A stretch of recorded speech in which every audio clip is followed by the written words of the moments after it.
The final day of the Tattersalls Book 2 October Yearling sale concluded with a turnover almost matching last year's record-breaking aggregate.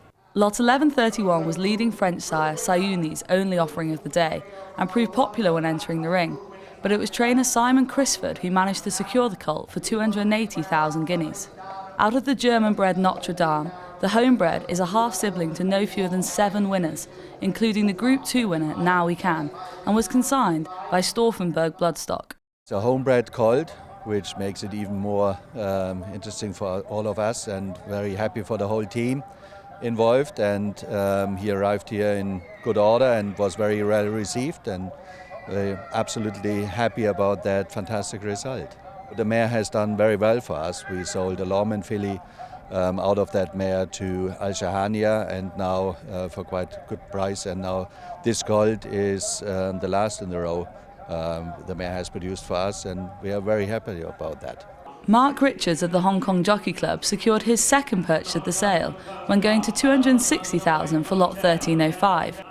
The colt, out of Sangeeta, who has produced 8-time winner Singur, is by Kodiak and was consigned by Mountain View Stud. Crisford Racing struck again later in the day when purchasing a Dark Angel colt for 250,000 guineas from underbidder John O'Mills. Brought on the behalf of the same new client as the Sayuni colt, lot 1219 is out of Rayon Rouge from the family of Group 1 winner Rebelline, and is another notable pinhooking success for Paddy Toomey's a Tattersalls stud, who purchased the foal for €75,000. BBA Island's Adrian Nichols saw off the likes of Richard Brown and David Simcock when going to 220,000 guineas for a Fastnet Rock filly. Consigned by Lofts Hall Stud and out of Group 3 winning sprinter Rose Blossom, the filly's Exceed and Excel half-brother sold here last year for 170,000 guineas and is yet to be out of the first 3 places in 4 racecourse starts. David Egan's Called Off Stud enjoyed a memorable Book 1, and their success continued into Book 2, with the highlights of their draft a Teofilo colt selling to Sun Bloodstock for 180,000 guineas, and a Dutch Art colt who sold to Shadwell Estates for 170,000. I thought the both sold very well. They're two very nice horses. It's the first time we ever sold a horse to Eliza Park, and Angus buys a lovely horse. I was very fond of that horse that he bought off us. I thought he was a very nice horse. This is the best place to sell a horse for a lot of money. It's fantastic. The sale's leading purchaser was Shadwell Estates, spending over 4 million guineas.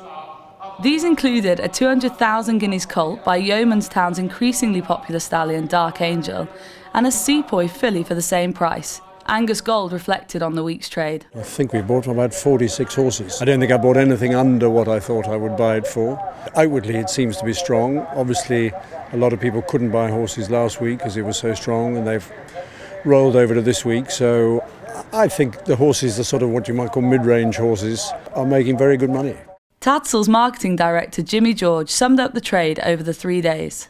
The figures have been very similar to last year's sale. The figures at last year's sale were a runaway success. We always felt it was going to be a hard one to match, but actually the figures have held up extremely well. The turnover's almost the same, almost to the guinea, and the median and the average have dropped fractionally. So overall it's all held up terribly well on the back of 4 consecutive record turnover years.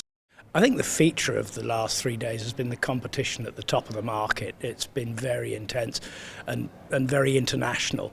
There have been 121 individual yearlings selling for 100,000 guineas or more in the last 3 days, which is extraordinary. If you think a couple of years ago, it was 60-odd. Key to the broad range of buyers that come to Book 2 is the success of horses on the racecourse. It's a combination of real quality bloodstock, and they are achieving at the highest level on the global stage. We're looking forward to British Champions Day on Saturday, and from the Book 2 perspective, we hope that Jack Hobbs justifies his favouritism. Having won the Irish Derby earlier in the year, he's favourite to end his 3-year-old career on a high, and he was bought here for 60,000 guineas a couple of years ago. And that's the key to what brings the buyers back every year.